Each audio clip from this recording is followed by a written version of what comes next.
शोकित परिवार अनि यो शोकाकुल परिवारमा हामी उपस्थित भएका छौँ अनि यो भेला अनि यो उपस्थिति चाहिँ तपाईँ अनि मलाई साँच्चै नै अगुवाई गर्नुहुने परमेश्वरबाट आएको अनि किनभने बाइबलले हामीलाई प्रश्न भन्दछ। म एउटा पदलाई पढ्न चाहे। दोस्रो कोरिन्थी को किताब यहाँ यसो लेखिएको छ, हाम्रा प्रभु येशू ख्रीष्टका परमेश्वर तथा पिता करुणामय पिता सबै सान्तवनाका परमेश्वरलाई प्रशंसा होस्। उहाँले हामीलाई सबै दुःखमा सान्तवना दिनुहुन्छ ताकि हामीले पनि परमेश्वरबाट पाएको त्यही सान्तवनाले कुनै पनि दुःखमा परेकाहरूलाई सान्तवना दिन सकौँ। आमेन। र बाइबलको खण्डले हामीलाई प्रश्न भन्छ है, आज तपाईँ ख्रीष्टमा हामी हुनेहरूले चाहिँ आज साँच्चै नै हामीले त्यो सान्तवनालाई पाएका छौँ जुन सान्तवना चाहिँ ख्रीष्ट येशू हाम्रो हुनुहुन्छ। आमेन।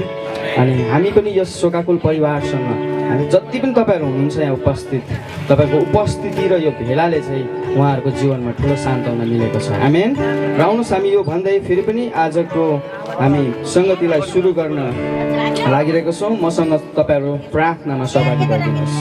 महान प्रभु, हामी तपाईँलाई धन्यवाद दिन्छौँ, यो समय तपाईँले हामीलाई दिनुभएको छ र आजको बिहानी आजको यो सुन्दर दिन तपाईँले यो थप आयु तपाईँले हामीलाई दिनुभयो। विशेष तपाईँको मण्डली साथै तपाईँको हरेक सृष्टि तपाईँले सृजनु भएका मानिस प्रभु, हामी यस परिवार कहाँ प्रभु सान्तवनाका शब्द सान्तवनाको हाम्रो उपस्थितिलाई लिएर प्रभु हामी आएका छौँ। हाम्रो भेलाले आज प्रभु तपाईँको महिमा हुनेछ अनि यो परिवारलाई ठुलो सान्तवना प्रभु मिल्नेछ हामी विश्वास अनि आशा गर्छौँ प्रभु। धन्यवाद छ। सम्पूर्ण आजको सम्पूर्ण सेवाकाई सम्पूर्ण सान्तवना सङ्गतिलाई तपाईँको उपस्थितिमा राख्दै प्रार्थनालाई मान्छौँ जीवित येशू मसीहको नाममा। आमेन।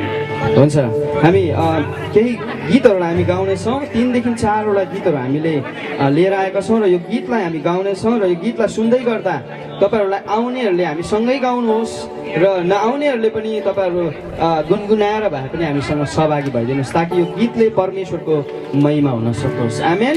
यसैले बाइबलले भन्छ हरेक परिस्थितिमा है हामीले परमेश्वरको प्रशंसा चाहिँ गर्न छोड्नु हुँदैन, हामी धन्यवादी हुनु चाहिँ छोड्नु हुँदैन। यसकारण हामी आउनुहोस् हामी केही गीतहरूलाई गाउँदै उहाँलाई प्रशंसा महिमा धन्यवाद हामी दिनेछौँ। र आजको एउटा हामीले गीत छानेका छौँ। यो गीत चाहिँ हामीले लिएर आएका छौँ, यो संसार छोडी जानु छ एक दिन भन्ने गीत है। आज तपाईँ अनि मलाई थाहा छ हामी एक दिन संसार छोडेरै जानु छ है। यो गीतले पनि यही भन्छ। आउनुहोस् हामी गाउनेछौँ।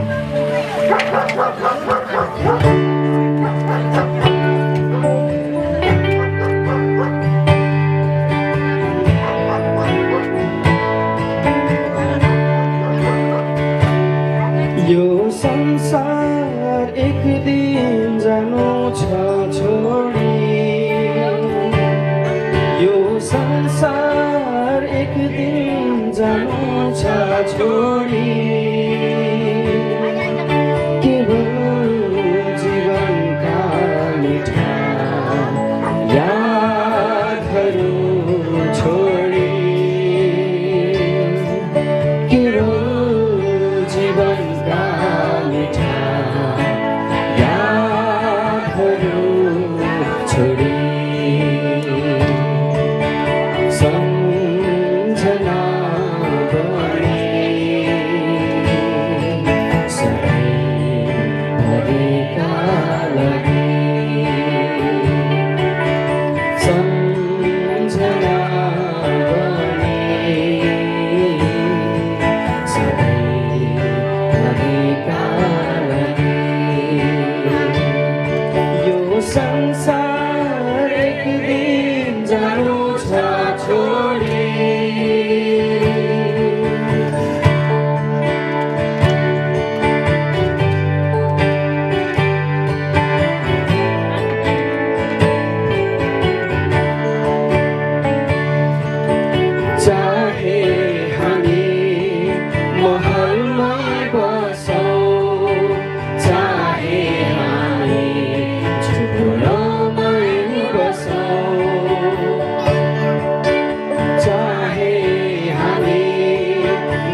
यो त सबै एक दिन छोडी जाने नै हो संसार त केवल परदेश हो संसार त केवल परदेश हो परदेशी हामी स्वर्गको यात्री हौँ परदेशी हामी स्वर्गको यात्री हौँ यो संसार एक दिन जानु छ छोडी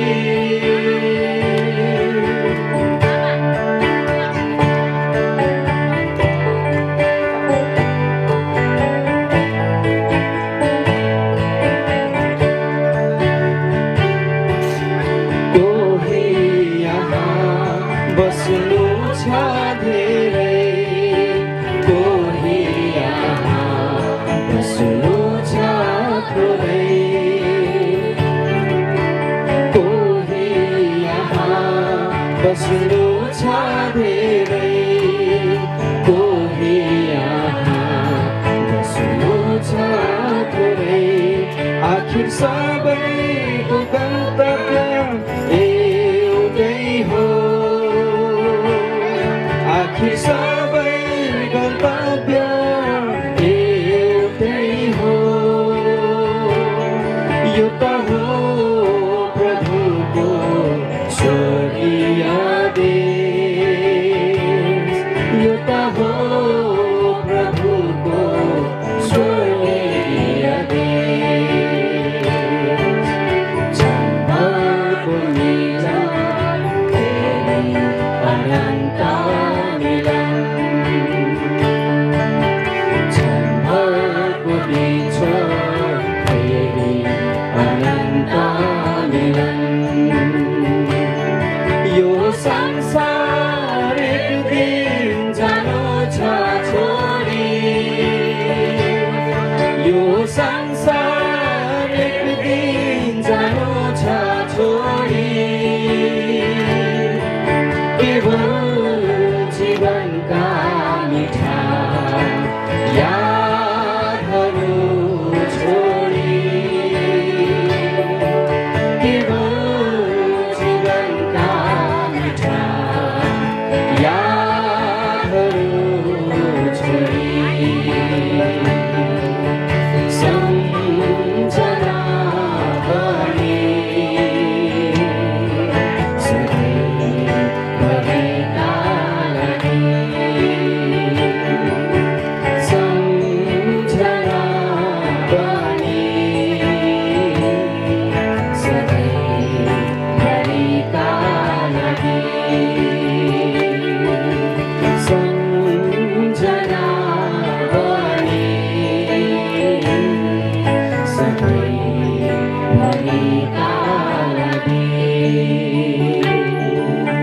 हालेलुया आज तपाईँ अनि मलाई आज सबै कुराहरू हामी गर्न सक्छौँ आफ्नो बलबुतामा है हामी सबै कुरालाई हामी छेक्न पनि सक्छौँ होला तर मृत्यु यस्तो चिज हो जसलाई हामीले रोक्न र छेक्न सक्दैन है अनि मृत्युले चाहिँ संसारमा हुँदा तपाईँ अनि मलाई बिछोड गराउँछ श्रीमानले श्रीमतीबाट छुट्टिनुपर्छ परिवारले परिवारलाई त्याग्नुपर्छ मित्रले एक मित्रलाई त्याग्नुपर्छ तर तपाईँलाई थाहा छ प्रभु येशूमाथि विश्वास गर्ने हरेकले आज यो संसार छोडेर गए तापनि संसारबाट आफन्तहरू त्यागे तापनि आज उसको जीवन चाहिँ अनन्त जीवन चाहिँ ख्रिस्टमा लुकाइएको हुन्छ आमेन अनि ऊ यहाँ मरेर गए तापनि उसको शरीर उसको पार्थिव शरीर मरेर गए तापनि ख्रिस्टलाई पाउनेहरूको जीवन चाहिँ अनन्तकालसम्म जीवित रहन्छ हालेलुया किनभने आज मृत्युपछिको पनि अर्को जीवन दिनुहुने चाहिँ ख्रिस्ट येशू हुनुहुन्छ यसकारण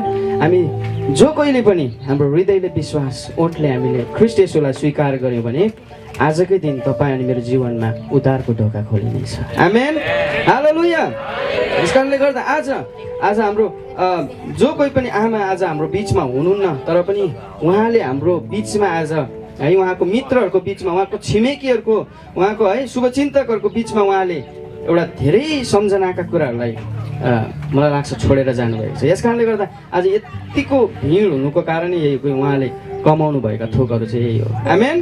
आज उहाँको सम्झनामा तपाईँ हामी जति पनि भेला भएका छौँ है। आज हुनु त यस परिवारको एउटा है उहाँ आमा हुनुहुन्थ्यो, तर पनि आज हामी उहाँसँग आज साँच्चै नै जोडिएर शोकित भइरहेका छौँ। किनभने बाइबलले हामीलाई प्रष्ट भन्छ है, धन्य शोक गर्नेहरू किनभने तिनीहरूले सान्त्वना पाउँछ। आज तपाईँले यस परिवारसँग जोडिएर है सान्त्वनामा सहभागी हुँदै गर्दा चाहिँ यो चाहिँ परमेश्वरको अघि चाहिँ अति नै के कुरो हो यो हजुर, मनपर्दो कुरो। आमेन। परमेश्वरको लागि चाहिँ मनपर्दो कुरो। किनभने जब पनि लाजरस है हामी देख्छौँ आज ऊ पनि मरेको थियो, ख्रीष्ट येशू पनि त्यस घरमा जानुभयो है उसको दिदीहरूलाई सान्त्वना दिन है, त्यहाँ अचम्मको काम गर्नलाई। आज उहाँ सान्त्वनाको लागि त्यस परिवारमा उहाँ जानुभयो। आमेन। अयुबलाई हामी हेर्छौँ भने अयुबको मित्रहरू पनि अयुबलाई के गर्न आएको छ, त्यो शोकित अवस्थामा जब उसले परिवारको सदस्यहरूलाई गुमायो है, बाइबलको खण्डमा हामी पाउँछौँ उसको मित्रहरूले पनि उसलाई के गर्न आएको छ, सान्त्वना दिनको लागि आएको छ, साथ दिनको लागि आएको छ। अनि यो समय चाहिँ यो परिवारलाई है तपाईँको कोही मित्र पर्ला है, उहाँ दाजुभाइहरू परिवारका जो पनि सदस्यहरू हुनुहुन्छ, तपाईँको ठुलो सान्त्वनाको आवश्यक छ आजको दिन उहाँहरूलाई। हालेलुया। यस कारणले गर्दा तपाईँ अनि म भेला भएका छौँ। अनि यति भन्दै फेरि पनि हाम्रो बिचमा जति पनि हाम्रो अग्रज पास्टर्स अनि हाम्रो एल्डर्स लिडर्सहरू जति पनि आउनुभएको छ टाढा नजिकबाट उहाँहरूलाई पनि हामी धन्यवाद दिन्छौँ। अनि जतिजना आउनुभएको छैन उहाँहरू पनि आउँदै हुनुहुन्छ होला। अनि साथै हाम्रो बिसिएनबाट पनि जति पनि आउनुभएका छ यहाँ, जति पनि भुटनिस कम्युनिटीबाट आउनुभएका हाम्रो अग्रजहरूलाई पनि धेरै धेरै धन्यवाद तपाईँहरूको उपस्थितिको लागि पनि भन्दै। अनि फेरि पनि हामी अर्को गीत हामी तपाईँहरूको माझमा हामी गाउन गइरहेका छौँ। अनि हामीसँग तपाईँहरू पनि हुनुहुन्छ, हामी गाउनेछौँ आउनेहरूले है। मैले अघि नै भनिसकेको छु हामी आउँछ भने हामी गाउनेछौँ यो गीतलाई, तपाईँहरू हामीसँग गाउन सक्नुहुन्छ। हामी यो गीतलाई गाउनेछौँ भजन नम्बर ख्रिस्टीय भजन नम्बर 387 है 387लाई तपाईँहरूले खोल्नुभयो भने यो गीतलाई पाउनुहुन्छ। आज भोलि भरे भन्दै यो गीतको बोल यस्तो छ, आउनुहोस् हामी गाउनेछौँ।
आज भोलि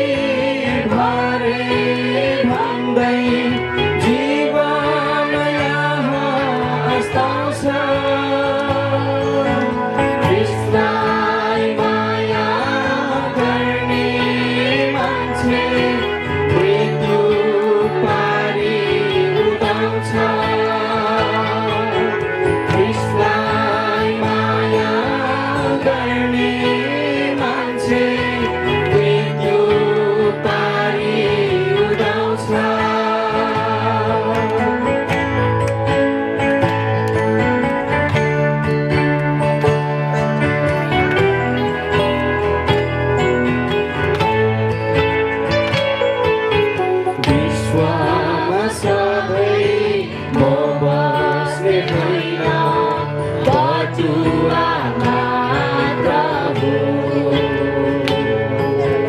यो बाटो फेरि म हिँड्ने छैन यति यात्री हो विजय क्रिस्टको शक्तिले सबै कर्तव्य सुझाउँछु सम्पूर्ण कार्य शेष भएपछि म स्वदेश फिर्नेछु आज भोलि भरे भन्दै जीवन यहाँ अस्ताउँछ आज भोलि भरे भन्दै जीवन यहाँ अस्ताउँछ कृष्णलाई माया गर्ने मान्छे मृत्यु पारी उदाउँछ कृष्णलाई माया गर्ने मान्छे मृत्यु पारी उदाउँछ कृष्णलाई माया गर्ने मान्छे मृत्यु पारी उदाउँछ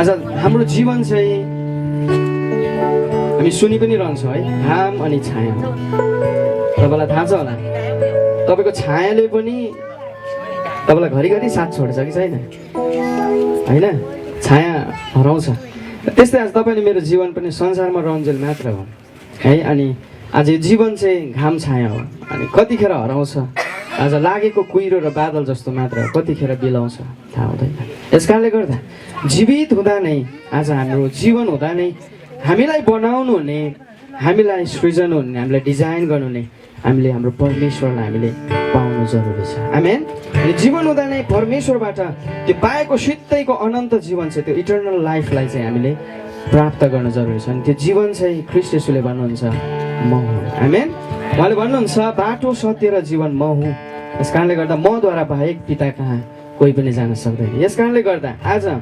परमधाममा पुग्ने आज ख्रीष्ट येशू मात्र हुनुहुन्छ है त्यो वैकुण्ठ धाममा पुर्याउन सक्ने चाहिँ आज ख्रीष्ट येशू मात्र एउटै बाटो हुनुहुन्छ आमेन हालेलुया राम्रो यो जीवन चाहिँ घाम छाया हो यस कारणले गर्दा समय आज नै हो प्रिय तपाईँ अनि मैले फेरि पनि परमेश्वरलाई महिमा गर्ने है उहाँलाई पाउने अनि आउनुहोस् यसै गरी हामी फेरि पनि अर्को गीतलाई हामीले लिएर आएको छौँ यो हामी अन्तिम गीत हामी एउटा गाउनेछौँ अनि यो गीत चाहिँ छ येशूको बानी सुन न साथी समय हुँदा नै है यो गीतलाई हामी गाउनेछौँ आउनुहोस्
होस् र यो समय हामीले गीत भजनहरूलाई हामी यही राख्छौँ र यो समय फेरि पनि हामी लगतै हामी मध्य परमेश्वरको विशेष वचन हामी जीवित वचनलाई सुन्न जानेछौँ र यो समय फेरि पनि हाम्रो स्थानीय मण्डलीकै हाम्रो आदरणीय पास्टर इडन ज्यूलाई म दिन चाहन्छु र हामी यो समय ध्यानसँगले हामी आजको जीवित वचनलाई हामी सुन्न जानेछौँ। हुन्छ त्यो समय उहाँलाई जय मसीह।